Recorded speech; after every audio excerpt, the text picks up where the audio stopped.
Hello, everybody out there in StuTube land. That's not a thing. It's YouTube. But in the context of this, where my name rhymes with everything, hey, fuck it, it's StuTube land. I'm your host, Stooge McDuck. Never mind. Stooge sounds like my jizz, and I'm not here to talk about my seminal fluids. Which is a good band name as well, Seminole Fluids. Hey everybody, Jizz. Anyway, on today's episode, episode number 3 of Stusic, we have Luke Waldrop, who I've known since I was 11, and I'm almost 24 now, so over half of my life. He's very talented, very unique as an individual and as a musician. Kind of the opposite of me in a lot of ways, which creates a good sort of balance in my life. I find that hanging out with or interacting with musicians that are the opposite of me is good. So please enjoy this episode. And yeah, it's a very humorous talk. We have very manic sort of senses of humor that make us seem like assholes, but we're not, because we don't hate anybody, and hating or malicious intent is what makes you an asshole, which we have none of. We're just jackasses. So enjoy the next 51 minutes of jackassery, and thank you for watching. Apologies for the background noise. I'm cooking dinner and washing clothes. I know that my washer probably sounds like people having sex. Wait, that's people. Stop. Okay, that's people having sex. They're not gonna stop though. They're not done. Anyway, enjoy.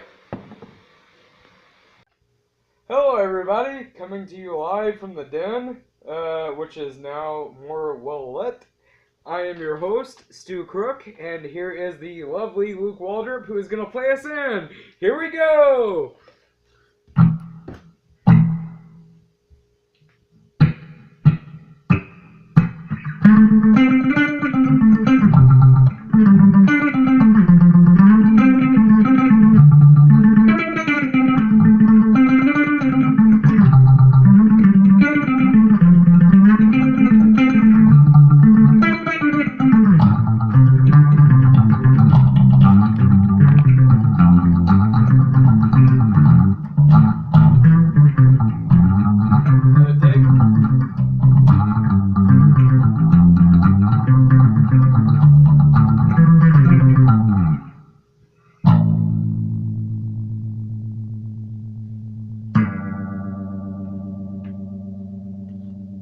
Yeah? Should it have been longer than that? No, you're fine. Okay. Alright, everybody in YouTube land, that was Luke Waldrop playing. Could you tell us what you just played, perhaps? Other than bass? No, I can't. No, you can't? Okay. Yeah, I can. It is a song by a band called Hillsong. They're a Christian rock band, and the song is called Salvation is Here. Which, you know, if you're not religious, it's salvation is still, here. I mean, Salvation's everywhere. that's a rockin' tune. It is. It's a very, that's a good base. That's a solid bass line, no matter what your beliefs are. It's a very intense bass line, and, wow. I just realized we have the Last Supper behind us. Rock on, Jesus. Anyway, sorry for the delay in the episode. I know that I said that every episode would go up Sunday, but, because of the holidays, you know. It's not good. It's because I suck. It's because I'm terribly unreliable. Okay, fuck you for that. It has nothing to do with that. It's all about the holidays. Everybody's been busy. Yeah. Did you have a good Christmas? I had a fantastic Christmas too. Let me grab a cigarette. Tell you all about it. Well, there's not really that. It was cool. We had, I had my daughter over for, I think, a grand total of like 2 hours, something like that. And Holly, my girlfriend, sitting over here, got me off camera. Who's gonna have to hand us the ashtray pretty soon. She got me a pretty sweet Christmas gift. That is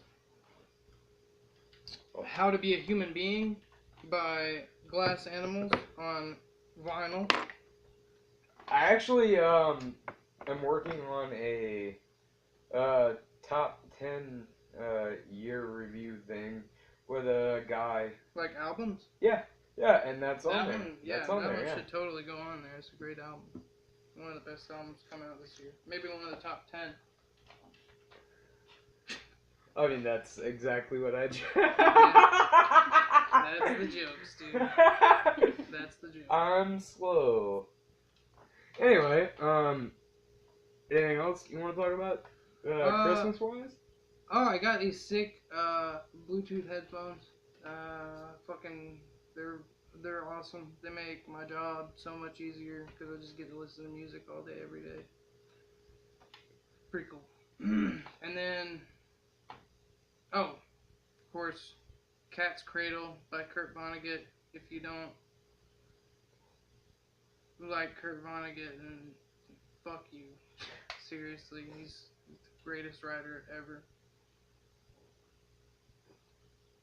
Alright. And yeah, that's pretty much a little rundown of what I got for Christmas. How was your Christmas, Stu? You have a good Christmas? It was good. I made the comment to my family that I like corduroy pants, and every family member got me a different pair of corduroy pants. So I have like 9 pairs of corduroy pants now, which is awesome. I have Roy's for days. Like, you get to wear corduroys every day I have like of the motherfucking week. I have like fucking Roy rage from this. Like, Roy rage. But also, I got a bunch of like jeans and stuff. Jeans are always good. I got a couple pairs of jeans. Yeah. I go through jeans like Taylor Swift goes through boyfriends. I go through jeans like Taylor Swift goes through shitty songs. Just antibiotics from the STD. That's even more than. Don't you love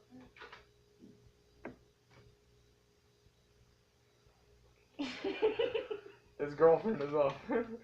I wish you would join us. You're gonna have to at some point. No. I'll sit on no. Daddy's I'll just lap. be over here. No, you can be over here. You don't have to be over there. Come sit on Daddy's lap. Just kidding. Anyway, another thing I got if you want to. is a bunch of pairs of jeans. See, we just talked about jeans. No, wait for it. There's a point to this. Alright. 2 of which, on the sticker, this is a selling point for these jeans. This is what I wanted to talk to you about on camera. It says, U-shaped for more room where it really counts. I've seen those. The Wranglers? Yes. Yeah. That's dick room. Yeah. Am I not? Dick room. Yes. Advanced dick room technology We in give those you jeans. U-shaped dick room. Yeah. Which honestly. If you got a U-shaped dick, it fits perfect in these jeans. Well, apparently I have a U-shaped dick because it's very nice. Like, ladies out there who haven't tuned out, it's nice. Honestly, like there's the nice like outline. Plenty of room. Yeah. You know what he's saying. Yeah, for my package. For his huge. My intense. Yeah, delivery. He's got. Huge delivery. All right. Okay. I guess we better get into the meat and potatoes of what this show is about, which is music. The first episode I did of this, I talked about you, Did and you? how we met. Yeah, because of the whole Iron Maiden thing. I told the Iron Maiden story about how. Yeah, good story. Yeah. I was being a straight dick, just an absolute asshole, because we weren't friends at the time. So Stu had this thing. He wanted to be A priest. A Catholic priest. Not even a fucking preacher. Just like a priest. It's all based on The Exorcist. Oh right, because he was obsessed with The Exorcist. Anyway, so Stu wanting to be a priest. Naturally, me being a dick, I just put on Number of the Beast one day on my CD player, a little Iron Maiden greatest hits, and just put the headphones on Stu and was like, dude, you gotta hear this. It's fucking awesome. And I was just trying to be a dick because they talked about 666 in the song, and Stu wanted to be a priest. Changed his life. I remember like distinctly. Changed his fucking life. It did. Cause I'm a masochist. Yay! Masochism's better than priesthood. Yeah, it's better than being a priest, literally. Fix my junk. All right. Sorry about that. No. I mean, I was apologizing to them actually. These lovely people. Hey, if you had dick room, like we just talked about, I need these. This is V. You see this? See this V? It's a V-shaped dick room. I need a U. I need a U shape. When you have you have like plenty of dick room. Dick room for days. I got a horseshoe dick. Just kidding. I don't have a horseshoe dick. Anyway, let's get off the dick subject. Dicks, yes. Because apparently we got a problem. we have like a very phallic infatuation. Which is a good band name, Phallic Infatuation. Phallic Infatuation. Yes, that's a really good band name. Yeah, it's in fact a good band name. Anyway, so from there we became best friends. I wanted a drum set. Yeah, that's still... You don't understand it either? It's just weird. Yeah. That made us be best friends. Because I was literally just being an asshole. Anyway, so you got a drum set. Yes. You got the bass the same year. Sick. Oh, yeah. Yeah. Because we used to have drum and bass jams. Yeah. You were the first person that I played with, ever. You get a little bass amp, and Ibanez RG something. No, it wasn't kit. RG. RG is the guitar starter. It was a Ibanez SR. Yeah. Ibanez SR model. And you and I started playing together, in love with like AC/DC. Yeah. Yeah. Oh yeah. You got me into the good stuff. Yes, you got me into a lot of bands like Pantera and AC/DC and all that stuff. Essentially, without him, I wouldn't be here today because he gave light to knowing all the people that I know today and being the person that I am today. So thanks to this guy right here. And I think he's hilarious and talented. Yeah. You and I always have this conversation that's like, we think that our friend group is insanely too hilarious. We're too funny for our own good. We're too funny. We're so funny that it's like when I try to hang out with people that aren't us, we come across as weird. Yeah, no, not even weird. We come across as snooty assholes because we don't laugh at anything. Yeah. But that's just because other people aren't funny. We're really funny. And that's what this is all about. Like, I've wanted you on this show. I mean, I know it's only 3 episodes in, but I wanted you on here from the day that I started this because I've known you for so long, and you're so funny and interesting, and I want to blow you later. So. Yeah, I was gonna say you're making me wet. Yeah, so wet. Anyway, would you like to talk about what made you want to play initially? Yeah, okay. So I was raised in the church my mom and my sister always sang in the choir. And so from like a really young age, I really enjoyed music, but like it was like I had like a skewed perspective, I guess you could say, because I like, cause like all I knew of music at the time was like gospel, like Christian hymns, whatever. We didn't even, like, the church that my parents attend didn't even have a praise band when I was a kid. So the guitars, that was all like way out of left field. Like it. So that was the very beginning of me like starting to really enjoy music. And then you get to a certain age where you start figuring out you like rock and rebellion and like whatever. And so I got there and I was like, I want to learn how to play something.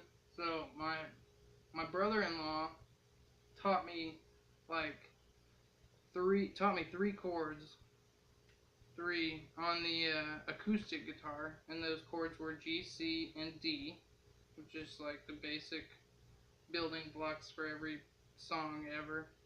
And from that, I just really just kind of took it on my own, and taught myself how to play bass. Got a bass for Christmas that next year. That Ibanez we were talking about, and yeah, and me and Stu just kind of like jamming with each other became like our practicing, and that was very beneficial to both of us. We were a big part of each other's musical developments in a lot of ways, especially back when I was playing drums, because we would both like figure stuff out and incorporate it in weird ways, and it was nice. It was really nice, like jamming with you. And Stu's a kick-ass drummer. Like, dude, I wish he could play for you guys right now, because Stu is such a good drummer. Oh, I haven't played avidly, and well, yeah, I mean, you probably 5 years, I think. Probably gotta shake the cobwebs off. Yeah, which I'm willing to do. But it's really good. And sorry. No. You first. lead the way. I don't even remember what I was gonna say. No, and you introduced me to a lot of great musicians. Another best friend of Luke and I is Tom. Right. And you introduced me to him. Like So pretty much the reason I wanted to play bass, I guess I left that part out, was because of Cliff Burton from Metallica. It's fucking incredible. He's the greatest bass player to ever live, in my opinion. And and those first three Metallica albums, Kill 'Em All, Ride the Lightning, and Master of Puppets, totally just, that was it. As soon as I heard the way that guy played and like what he could do on that thing, it was over. It was a wrap. That was what I was gonna do for the rest of my life. I just knew it. I was the same way, because the year that you and I became best friends, which was 6th grade year for both of us. I can't remember what year that was. I can't for the life of me remember what year that was. It was the summer. It was the summer after between 6th and 7th grade. Yes, but you can't remember what year it was? No. Let's see. There's no point in like trying to figure that out. It was 6th grade year.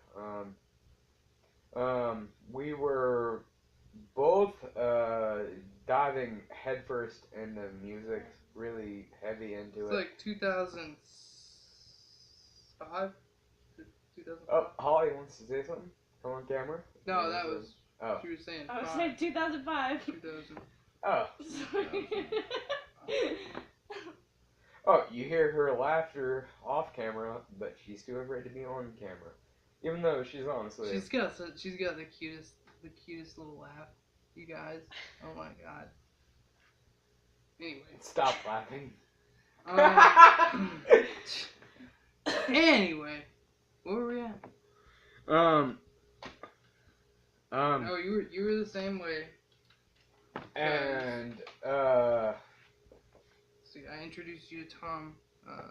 at a point, you, weren't in school for a year. Oh, right. Yeah. Yeah, Right. Got kicked out of school in 8th grade.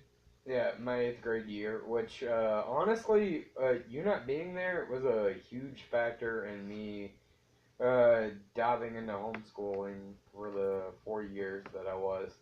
Yeah. Yeah. Well, public school's gay, man. Yeah. No offense to gay people. No, I touched on this actually, before that's the not last time. That's not even an appropriate way to say it, because gay people could kick the shit out of public school. Yeah, I fucking hate public school. No, it's, gay in the Bostonian sense. Gay. Fucking gay. Fucking gay. Fucking Bunch gay. of fucking queers. You fucking faggot. You fucking fairy. Anyway. Anyway, Get that hate out of our systems. The 7th grade summer that we became friends,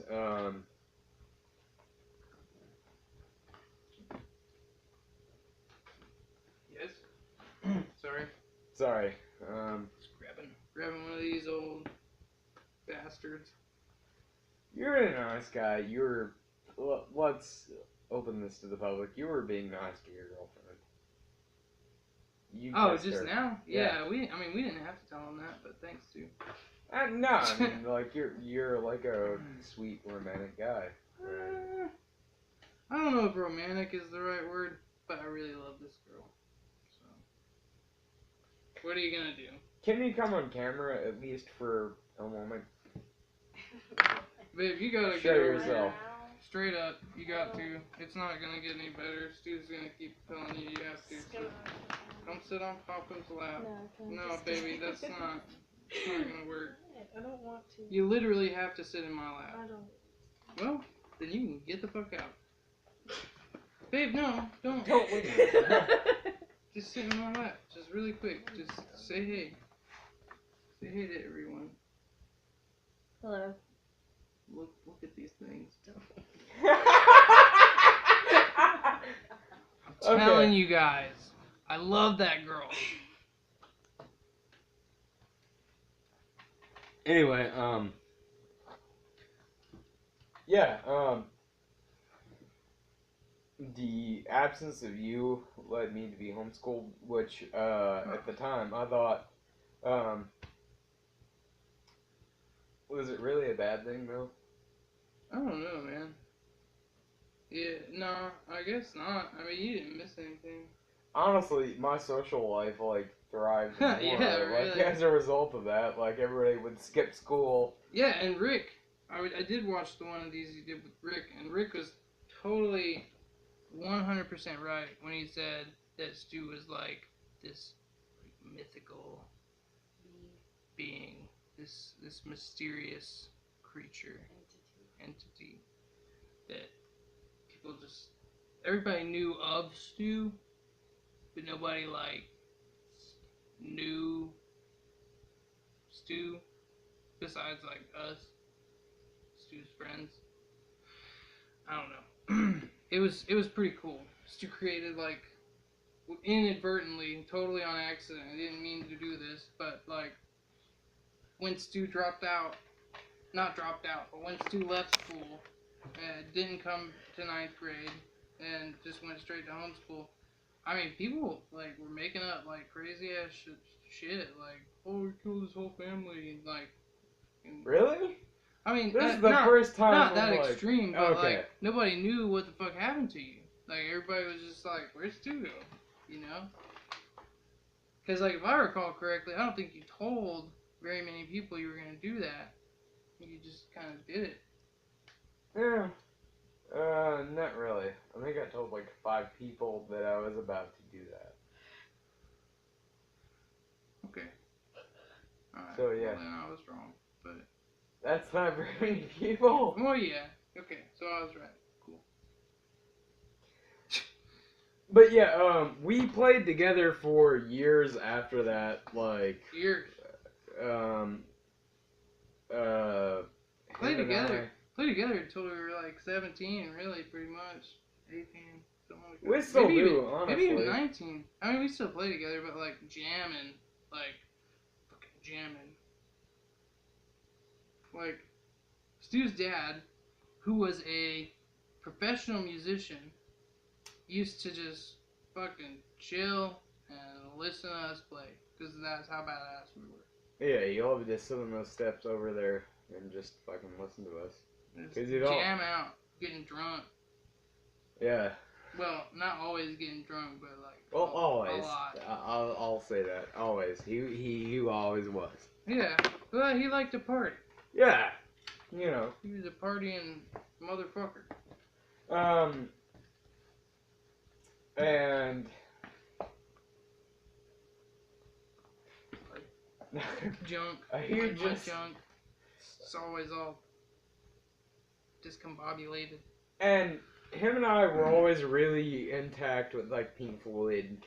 We both love Pink Floyd. Still love still the do. shit out of Pink Floyd. Greatest prog rock band to ever live. Yeah, I agree. Typo Negative, we were huge Right. Typo fans. Huge. Things like that, things that I don't even like anymore. He introduced me to Pantera, which I still love Pantera. I still like Dime. I don't like what Dime's become, but I still do. Yeah, Phil Anselmo's kind of a piece of shit. Yeah, racism, anything like that, like just judgment in general, like when you look down on a person, is just not fucking okay. Like, it's fucking stupid. Yeah, like, looking at a person and saying that you're lesser than I is not okay. It's just not okay.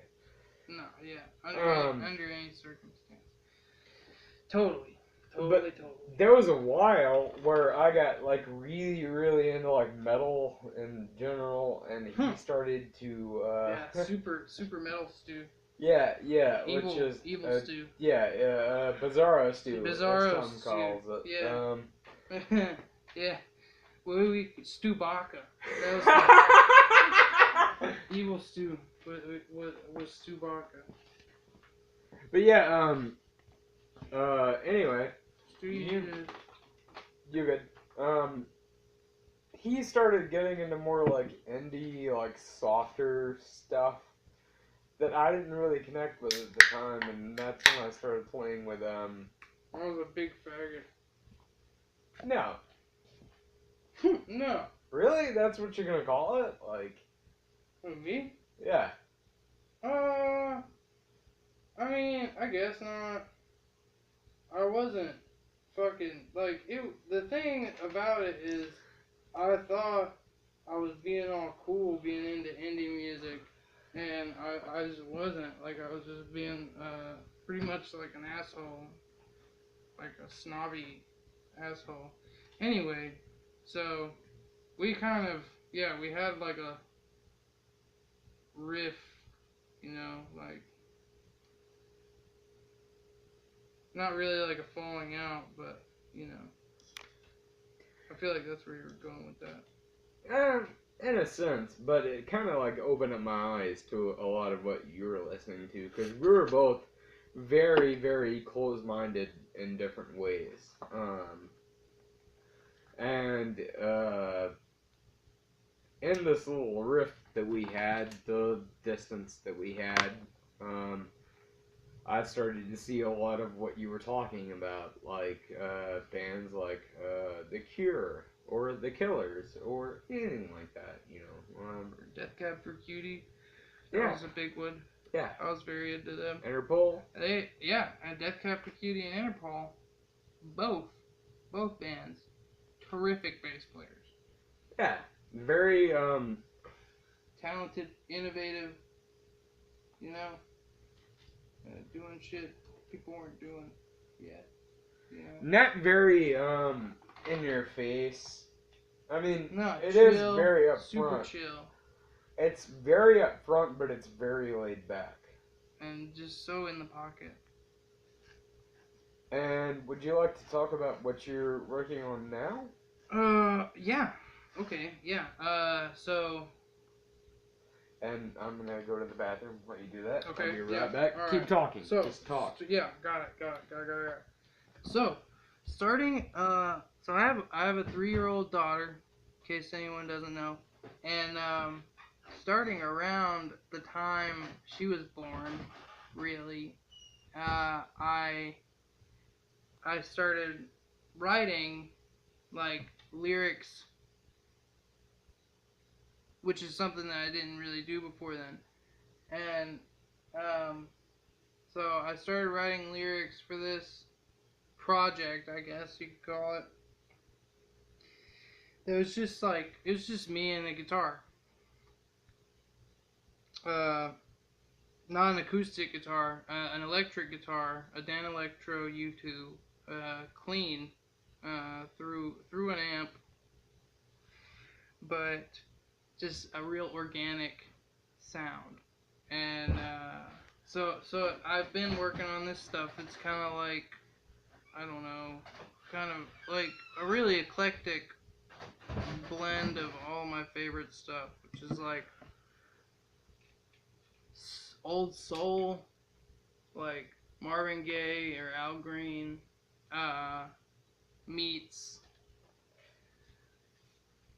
uh, meets like new age, like white soul, like Todd Rundgren and like Carl Blau, meets like the hardcore aggression and everything that is the driving, or that was the driving force behind like Nirvana. And so, you know, you throw all those things in a martini shaker, you fucking shake it up, you dump it out, and that's kind of what I'm working with. It's kind of like a soulful singer-songwriter with a little bit of a heavy edge to it. The bite. A bite. Definite bite. Shit. So, hang on to this. Okay. I just told my little story about what I've been working on. So you tell them what your opinion on the songs that I've written, really quick, while I get a napkin. I'm to the point to where good songs are good songs. I think we all get hung up on our styles or genres or whatever it is that we get hung up on. But this man writes incredible songs. We have a nice sort of dichotomy, I guess. That word's thrown around a lot. I throw that word around too much. But essentially, I'm a very hi-fi, high-fidelity sort of production type guy, and he's a very lo-fi production type guy, and I appreciate everything he's shown me. Carl Blau is a very interesting artist who is very unique. It's hard to explain his sound. Lo-fi is a motherfucker. Yes, lo-fi is a motherfucker. This man screamed from the bathroom. But yeah, I definitely appreciate what he does, and I think he holds extreme merits to the musical society, and I'm definitely for him. And how far did you get into this? Did you talk about when you're gonna be recording stuff? Okay. he's gonna be recording stuff soon for an album, and it's gonna be really, really good. Coming to you. Oh, he's back. He's back, ladies and gentlemen. The album, that's what I meant. It's coming to you guys.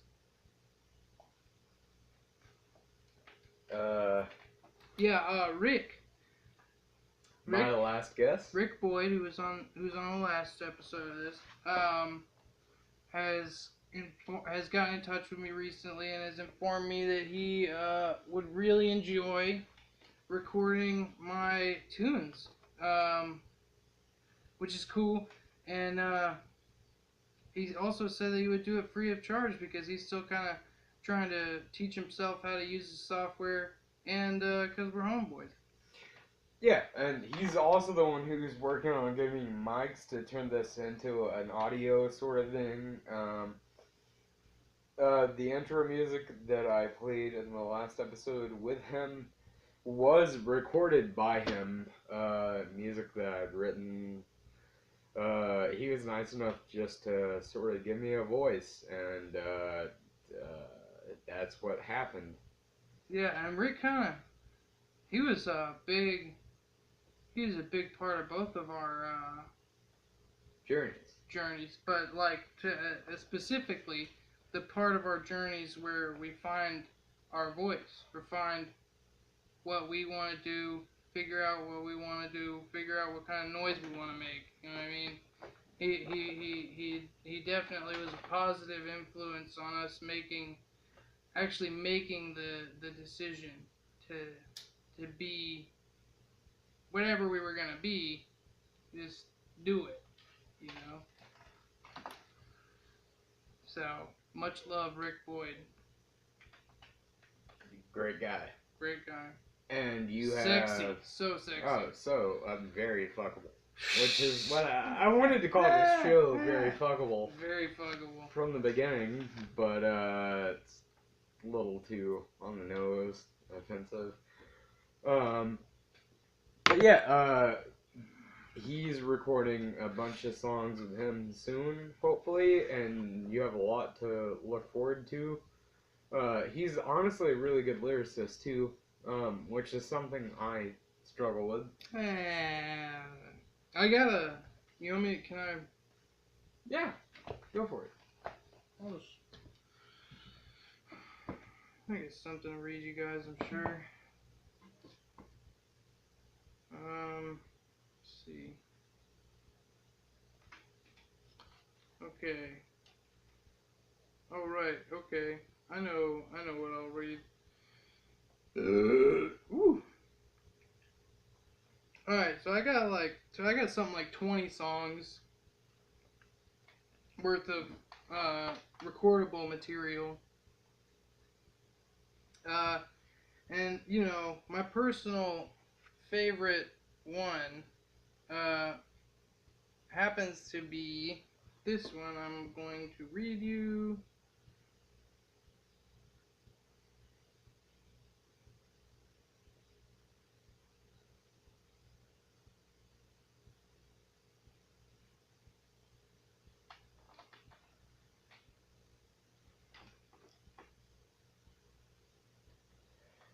And I'm sorry, yeah. Hold, No, well, God. Woo. Oh, burn him. Yeah. While he's finding out, I'm treating this burn. I just want to... Oh, no, I'm little... so sorry. Oh, okay.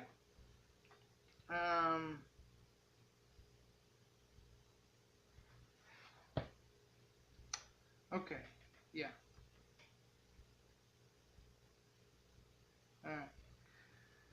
This one doesn't have a title, but, you know, it's a song I've been working on. We met in hell, we tripped and fell, and things were harder at the turns. And as soon as we got our bearings, I gave you 7th degree burns. Never would you feel the same, and you knew it all the time, like searching for that ever-present, iridescent rhyme. 1,000 miles walked with the hot sun on my back. I prayed I could find the time or temperament to relax. But everything that you stood for seems to stand my hairs on end. And once again, I'm waiting on some judgment from some friend. Never thought we could get here. The journey at our heels. Never thought you would take everything but how I feel. So make your noise like raging bull and tell me that I've done wrong. Because finally, I've put it all behind us in a song.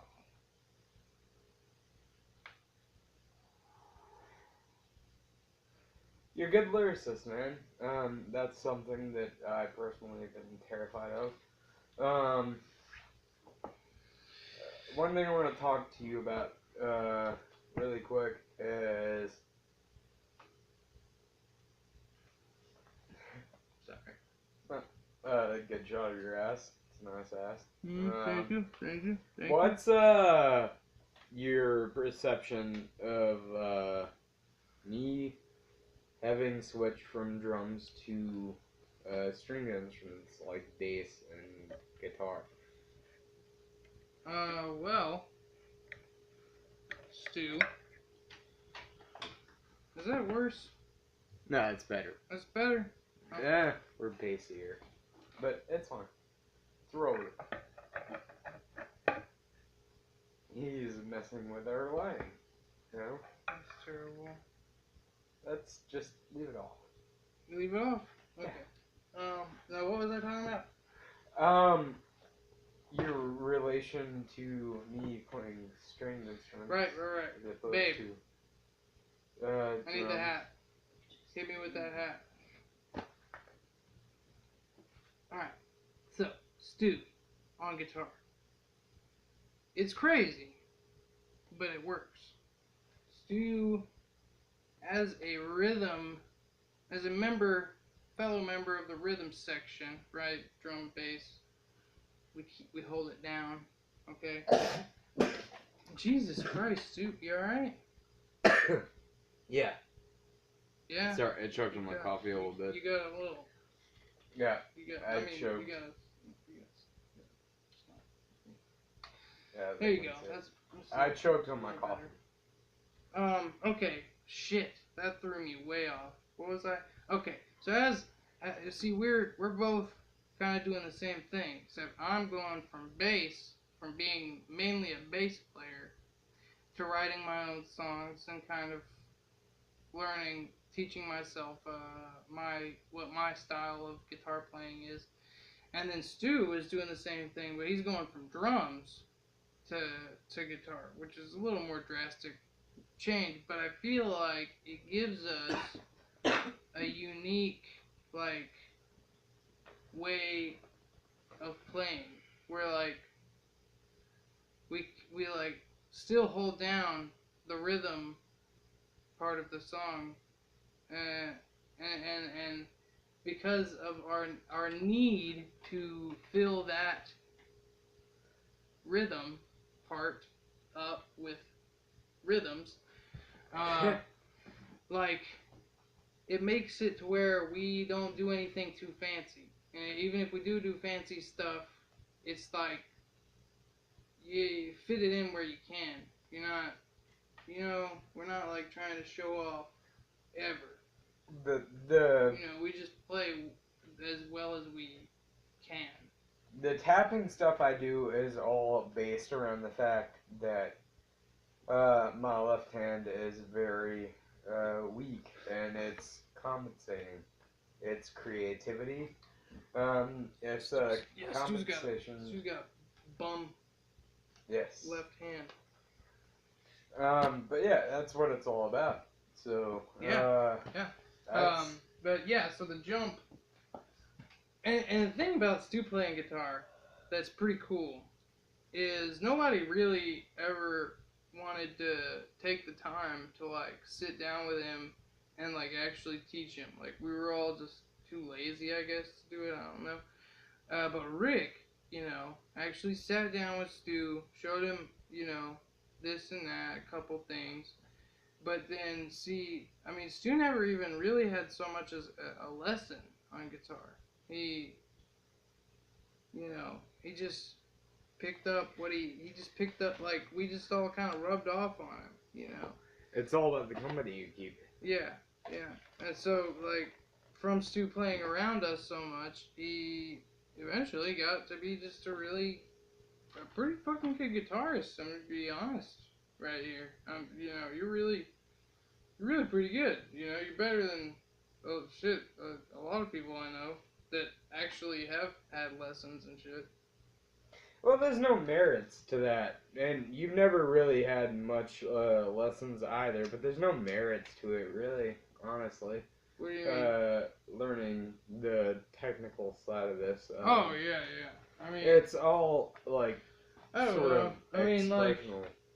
Well, yeah, it's all about expression, and I feel like me and you both have that opinion. But see, like, Corey and Rick technically are way more proficient than either of us, and that is, I feel like, because they have had lessons and they do understand the theory, the reason, aspect, why you should fall on this note, here, why you play what note in what order, and why it's supposed to, like, because it's supposed to be like that, and then, like, why it's supposed to be like that too, like,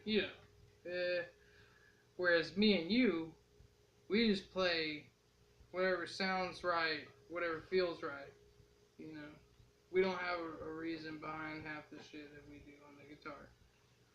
In terms of, like... Because, hey, isn't that cool? That kind of shit. Yeah, like, in terms of, like, string instruments, like guitar or bass or whatever, like, I just sort of, I bullshit, I do. It's yeah, like... no, me too, that's... Yeah. It sounds good, so we do it, and, yeah, because I'm pretty good at it. Yeah, he is. He really is. We saw that in the intro to this video, and there's great things coming. If you guys are trying to hear some bullshit, I can rock your world. You want to? Sure. Here's a improvised performance from Luke Waldrop. So you want to kick that amp on for me? Yes, of course.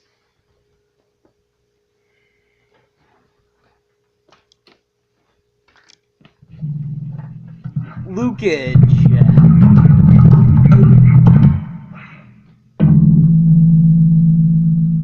Here's Luke finding his tone.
So yeah, there you go. Little improv, whatever, for you. He's revolutionary. Jesus Christ. Which is the reason why I wanted him on this show, is the fact that he can rock your fucking world like I do what I can. nobody else I've ever met can. No, don't sell yourself short. Like, not selling myself short. Totally, just that's what I do. It's just what I can. And like we were talking about right before I did that, is that was all just feel. I don't know what I was playing. I've never played that particular piece before. It just that's just what you do, you know. Music's all about expression to me personally. If you're asked if it's me reading the signs, if it's me reading the signs, that's what that's what I think. I mean, same thing here. Absolutely. Like, you know, yeah, I like a lot of very technical things, but it's all about feel and relation to how I feel in my life, and This guy's making me hot. So I'm gonna okay, yeah, pop that back on there. Lampshade back on, and our lighting department. Lampshade engage. Lampshade engage. But yeah, you've been a huge inspiration to me, and Thank you, I Stu. appreciate. You've been a huge inspiration to me as well. I'm glad we're friends. I think we all complement each other very well. And it's good to have you on. And I'll post this episode tomorrow. That's okay with you. And it's good to talk to you. Absolutely, Stu. Always such a pleasure, man. Always And such a I pleasure. love you very much. I love you, buddy. To everybody in YouTube land, I love you too. Everybody is loved. And let's keep being creative and encouraging the creative side of everybody. Alright, goodbye. Oh, whoa. And hey, love. That's all there is. That's all we got. So you guys just love each other. Okay? Alright. Love. I've said my piece. Love.